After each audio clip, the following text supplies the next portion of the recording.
Global economic concerns are currently dominating discussions around the outlook for investment markets. And I have Emma Kirk from Magellan Financial Group joining me to discuss this topic. Welcome, Emma. Hi, Darren. Thanks for having me. Our pleasure. Let's start with probably the biggest discussion point has been the global trade war between the US and China. What sort of effect is that having? So we're in a situation where it's front page news all the time, partially because we have a US president where we've never had so much exposure to his thinking on a daily basis. So when Donald Trump basically sends out a tweet, the market reacts. We've also got China, where they've got different imperatives. And we've got this trade war that's been brewing for a little while, and there's been a lot of deals are coming up and then they don't occur, and there's a lot of mixed messages in the market. Mm-hmm. So it's top of mind for everyone. Yep. The way that at Magellan, the way that we view the trade war in China is that we've been monitoring it closely for quite some time. Yep. And the way that we've been approaching it is that we know that there's going to be volatility in the market as a result of that. But in terms of how it's impacted our portfolio, some of the things that we've done is last year we trimmed our position in Apple. So everybody would be aware that at Magellan we're very big fans of the technology sector, and Apple's one of those stocks. However, with the trade war looming and the impact that it may have on different components that Apple has manufactured in China, and also China's vision for actually being a dominant player in that sector themselves, we trimmed our position there. In terms of where we think the Chinese economy is going, however, we actually think that there's a lot of opportunities in China.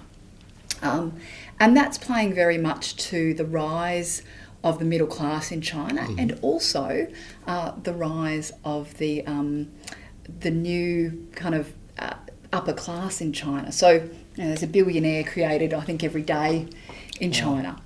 And what we've done with that is, so most of your viewers would be aware that we invest in Starbucks. Yep. So Starbucks, habitual coffee habit that people have. Starbucks has been in China for 20 years.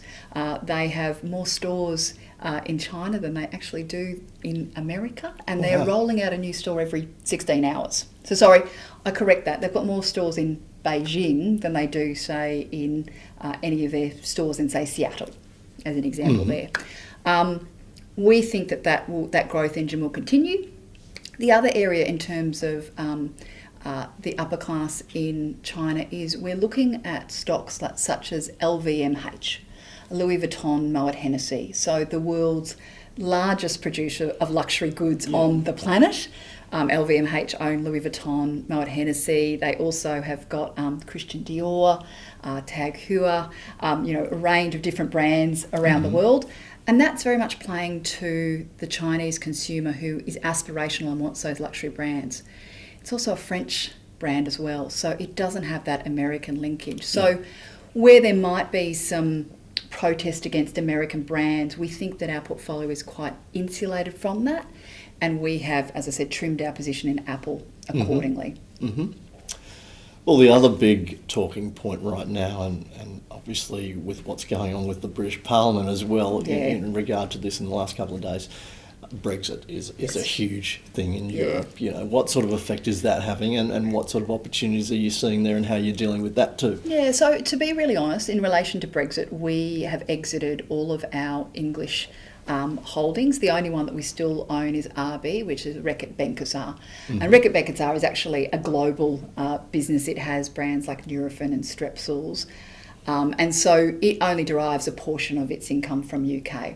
But we are watching it with interest because there are some opportunities, we think, in the UK, depending on the timing of the deal, when it might happen, where we might be able to actually go in and buy some businesses that will benefit from Brexit. But at the moment, we're just sitting back, watching and waiting. Yeah.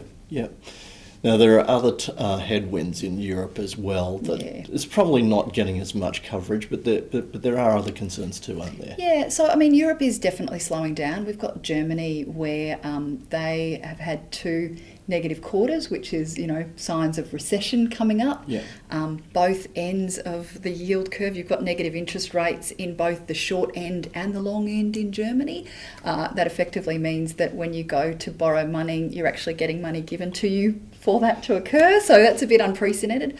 We haven't seen that beforehand. So Europe is definitely slowing, but it's about finding the right companies in there that are insulated from those headwinds, and growth will not impact them in terms of their bottom line. Now, out of all of these factors that you have to take into account when constructing your portfolio, do you approach it from the point of view that there are sectors that you rather just avoid out of all of this? No, look, I think that's the thing, is it's very easy to kind of go, let's just avoid this particular sector. It's bad news, we're not in it. The only sector that at Magellan we don't invest in is resources. Mm-hmm. And that's primarily because we don't have the expertise to determine where a commodity price is going to be over the long term. However, what we do like to do is we like to find high quality businesses that have got a sustainable competitive advantage over the long term. And we're kind of agnostic as to what sector they play in. Mm-hmm. So, with us, we're looking for things such as those companies where there's a high switching cost. Mm-hmm. So once you're kind of in that business, like Apple's a good one with that one, because once you're in there and you've got your Mac, your iPhone, your iPad, your iWatch, your AirPods, it's hard to leave them. Yeah. You've then got those companies that have got great economies of scale, like your Google of the world. Once you're kind of in there, they're amazing. Strong brands, so LVMH is a really good example of that. And then you've got your other ones with your network effects. So Visa is a great example of that. A network effect is where the more users that you have come into a network, the stronger that network effect. Yep. And Visa is a great example of that. So for us, it's not so much about sectors, it's about finding those high quality companies and holding them for the long term. Yeah. And kind of ignoring the noise that we've just been talking about. Yeah.